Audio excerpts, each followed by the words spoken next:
ही काय मास्तरीन होणार आहे का? हं. नाही, आईला आमच्या बडबडायची. हं.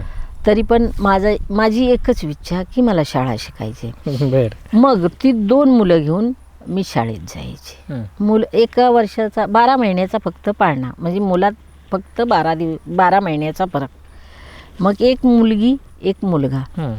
मग ही 2 मुलं मी अशी बसायचे, बाजूला त्या मुलांना झोपवायची. झोपली की हं. माझे गुरुजी कोण? धनावडे गुरुजी. हं. हं? जर ते साहेब लोक येतात ना चेक-इनला, हं. तेव्हा सांगायचे की कांता उद्या मुलांना घेऊन येऊ नको, हं. त्या दिवशी फक्त घरी ठेवायचं. बर. आता माझी शाळा बघा, ऐका, मी तुम्हाला सांगते. मग मी रानात जायची. हां. 2 म्हशी, 1 रेडी, हं. 1 गाय, हं. 1 शेळी, 2 मुलं. हं. आता ही मी कशी नेत असेल? हां.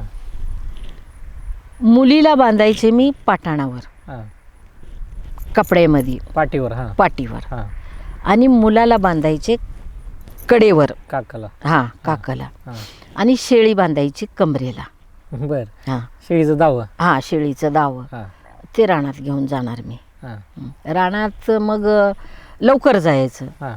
शाळा 10:30-11ला तर घरी आलं पाहिजे. हां. पण डोंगर जवळ ना. हां. मग मी ते घरी यायचं, पोरांना नीटनीटकी कपडे घालायची, त्यांना खायला घालायचं. खाल्लं ना खाल्लं हं. की शाळेत पळायचं ती मुलं घेऊन. बर. बहीण माझी शेताला जायची. हं. म्हणजे असं समजा त्या मुलांची आई मीच होती हां. थोडक्यात, लहान असून सुद्धा.